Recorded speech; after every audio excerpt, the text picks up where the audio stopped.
Everyone dreams at some point of winning the lottery and leaving all their problems behind. To suddenly become a millionaire overnight, to live without worrying about bills, and to provide a comfortable life for your loved ones. It all seems like a beautiful dream at first glance. Billie Bob Harrell Jr. was one of those people who shared that very dream, because his dream actually came true in the summer of 1997. He really did win the lottery. But that stroke of luck would also become the thing that led to his downfall. Billie Bob Harrell Jr. was born on April 3, 1949, in the state of Texas. He came from a humble, religious, and peaceful family, much like simple country folks who had only known a modest way of life. They worked hard, lived off whatever was available, and stayed devoted to their faith. And because he was also raised with strong religious values, Billy dreamed of one day preaching to his community, inspired by his relatives, who were preachers themselves. That was simply it. Nothing particularly good or bad about it, just the way his life was. Like most of those around him, he dreamed of becoming a pastor in his church. He had grown up in a simple environment filled with love and faith. After finishing high school, he joined the military to serve his country and stand up for the values he believed in. When he finished his military service and returned to civilian life, he realized that his childhood dream of becoming a full-time preacher wasn't possible at the time, mainly due to his financial situation. So he did what he had to do, took on modest jobs and kept switching between them, often forced by the economic downturn in Texas and the tough job market. He worked as a cashier, then moved on to stocking shelves in hardware stores. In other words, he was working one way or another, but pouring a great deal of effort into low-paying jobs. And in a situation like that, what other goal could someone like Billy have? Naturally, it was to get married and start a family, and that's exactly what he did. He met a woman named Barbara Jean, and over time, they got married and had 3 children. Yes, it's that familiar cliche often associated with the poor, having many kids and ending up with even more struggles. After having their 3 children, Barbara realized she couldn't continue living solely as a homemaker, that Billy's income alone wasn't enough to support the family. So she had to start working to help make ends meet. Still, even with both of them working, they barely managed to get through each month, always hoping for some kind of miracle to cover the bills. Despite these harsh realities, innocent Billy held on to his faith and patience, believing that better days were ahead. He also had a common habit shared by many struggling people: buying a lottery ticket every single week without fail. Like millions of other Americans, he'd pick a ticket for one of the Wednesday or Saturday draws, filling in numbers based on his children's birthdays, or sometimes letting the machine choose randomly, all while filling his heart with hope.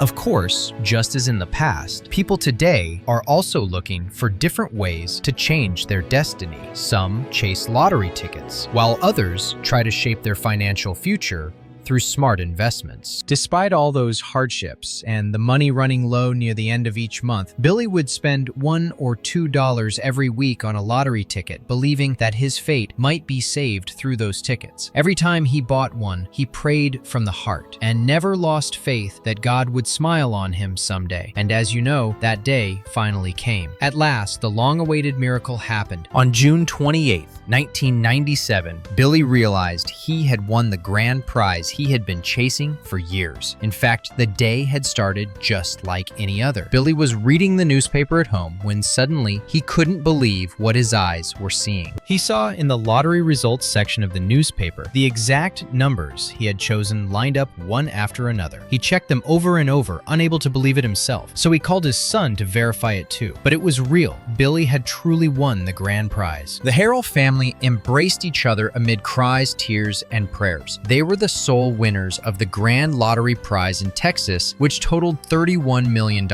At the official press conference, Billy showed no intention of backing down. Billy expressed his feelings, saying, "Everyone told me things would get better, but even I didn't expect them to improve this much." For the first time in his life, he shed tears of joy that ran so deep. It seemed that the faith and prayers of all those past years had finally been answered. About a month after their win was confirmed, the Harrell couple went to the Texas Lottery headquarters in Austin to receive their first check. According to Texas Lottery rules, the $31 million prize wasn't paid out as a lump sum, but rather as annual installments spread over 25 years. And in my opinion, this was a wise system to prevent the winner from squandering the money too quickly. Of course, that is if Billy wasn't naive, which he truly was. As I mentioned, the Harrell couple was set to receive an annual amount of about $1.24 million, and they collected their first payment in the summer of 1997. News of the grand prize quickly spread through local media in Texas, and the Harrell family instantly became well-known figures within their small community. Suddenly, neighbors, old acquaintances, distant relatives, almost everyone they knew came knocking at their door to offer congratulations. They all wanted, in one way or another, to share in the joy. But Billy's first priority was to secure comfort for his family with the money. He left the home they had been renting for years and bought a beautiful farmhouse on a large piece of land. The big house on the farm had been a long-time dream of his, and now, at last, it had come true. After that, Billy bought brand new cars for himself, Barbara, and the kids. But unfortunately, he was overly generous, not only toward his immediate family, but also extravagantly with close relatives. He bought new houses, cars, and valuable gifts for his siblings, nephews, and even the elder members of the family. Billy believed that the true joy of money comes from sharing it, and he took great pleasure in making his loved ones happy. Being a deeply religious man, he also remembered his hometown church, the place where he had prayed for many years with his congregation, and generously donated large sums to support it. His donations were so generous that the church was able to carry out renovations and fix what was lacking, while the surplus was used to help those in need. As Christmas approached, Billy organized a campaign to distribute thousands of turkeys to poor families in his area, ensuring that many low-income households had a turkey on their table for Christmas 1997. Billy became known as the greatest benefactor in his neighborhood, village, and town, and a beacon of hope for those in need. In addition,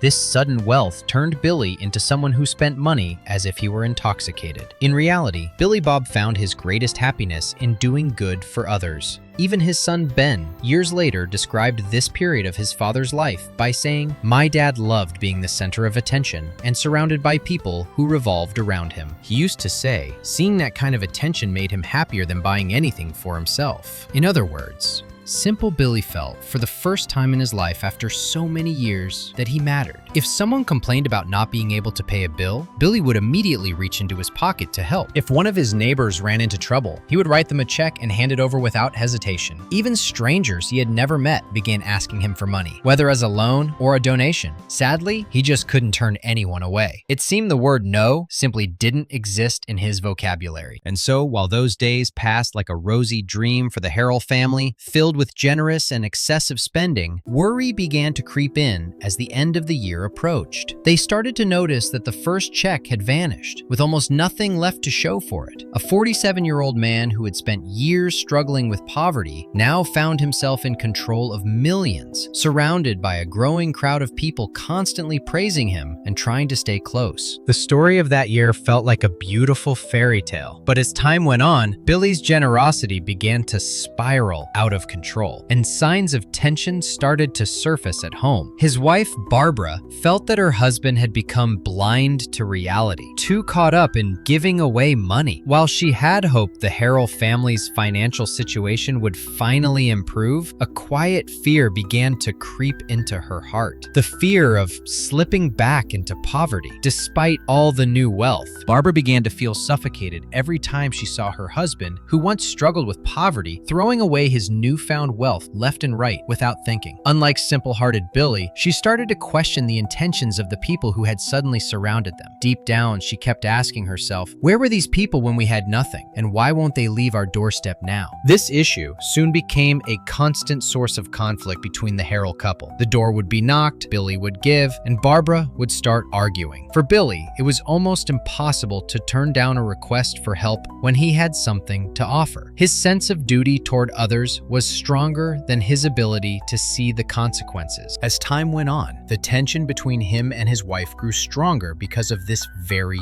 issue. Unfortunately, and whether this was the true reason or not is up to you to decide, Barbara could no longer tolerate the reckless spending. Just 1 year after they had won the grand prize, she filed for divorce. In early 1998, when their marriage officially ended, Billie's entire world came crashing down. His life partner, the woman who had stood by his side through all of life's hardships, had left him. And what made it even more painful and truly worth pausing to reflect on was that the divorce agreement stated that half of the lottery prize would automatically go to Barbara. Yet despite the financial loss, what hurt Billie the most wasn't the money, it was losing his wife. For him, the end of their bond and the love they once shared was far heavier than any fortune. He became divorced. His children split between him and their mother, and there he was living alone in the large farmhouse where he had found wealth but lost his peace and comfort. Being naturally simple and naive, the emotional shock he experienced only made things worse. His financial situation began to decline rapidly. There was no longer a wife by his side, the one who, at least from time to time, could get him to say no, who would tell him, "Don't do that, don't spend here." There was no one left to guide him. He was left alone to face both himself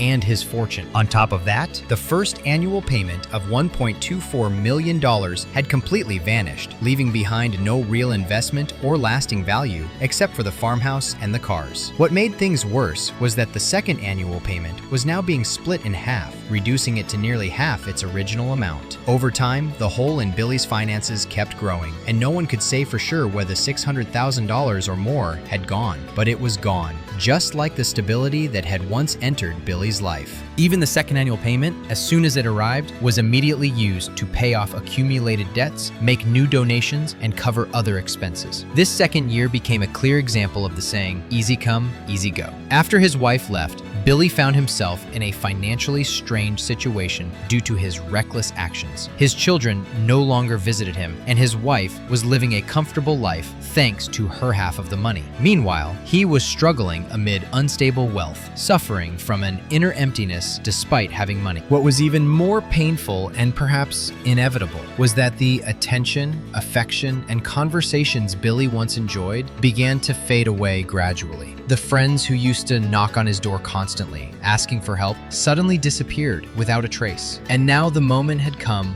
when Billie would make his biggest mistake, one born from his naivety. Billie, having exhausted the second installment of his checks and sinking deeper into debt, found himself forced to take a risky and frankly unreasonable step. Although he still held rights to lottery payments for the next 23 years, pressed by his tight situation and urgent need for cash, and clearly taken advantage of because of his simplicity, he decided to sell his future lottery payments for a 10-year contract to a financial intermediary company in exchange for a lump sum of $2.25 million.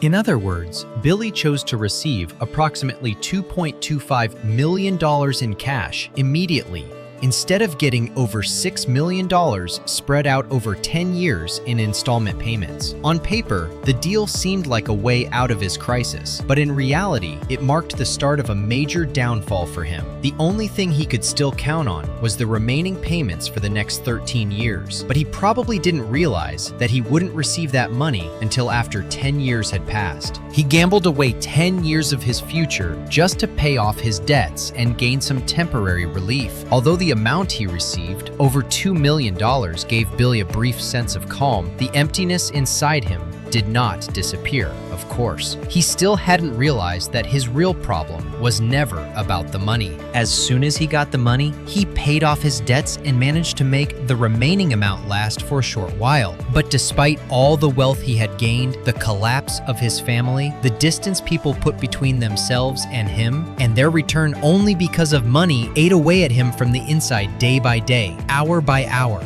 During this time, Billie repeatedly tried to mend his relationship with his ex-wife Barbara, but she refused him time and again. Despite all his mistakes, Billy longed deeply to reunite with his family. Yet Barbara, after everything that had happened, was not willing to return to the relationship. And here, one of the biggest cliches ever truly comes into play. Even with millions of dollars, he couldn't buy happiness or peace of mind. During that time, Harrell began seeking financial advice, albeit quite late. He told his advisor, who was trying to help him, "Winning the lottery was the worst thing that ever happened to me." The prayers he once whispered when buying tickets had now turned into deep regret. As he said, "I wish I had never won." Billy sank into a profound depression, withdrawing into himself, losing all traces of that innocent joy, and drowning in the darkness of despair. The weight of that enormous fortune was far too heavy for this man, who was only just beginning to open his eyes to life, despite being in his 50s. Just under 2 years later, on May 22nd, 1999, Billie Bob Harrell Jr. ended his life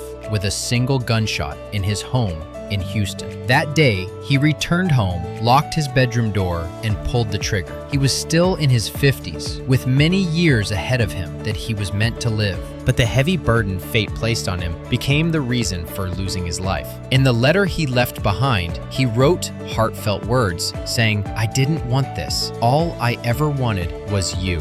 In other words, he didn't want the money. He only longed to regain his quiet old family life. But by then, time had already passed. After his death, disputes arose among family members over what would become of the money he left behind. The painful truth that came to light was that there wasn't even enough money in his account to cover the inheritance tax resulting from the lottery payments. Thank you for following the story of Billie Bob Harrell Jr., a man whose wealth transformed his life in ways he never anticipated. In the end, his journey reveals that money alone cannot buy happiness or guarantee inner peace. If you enjoyed the story, don't forget to support us with a like and subscribe to the channel so you won't miss any new content.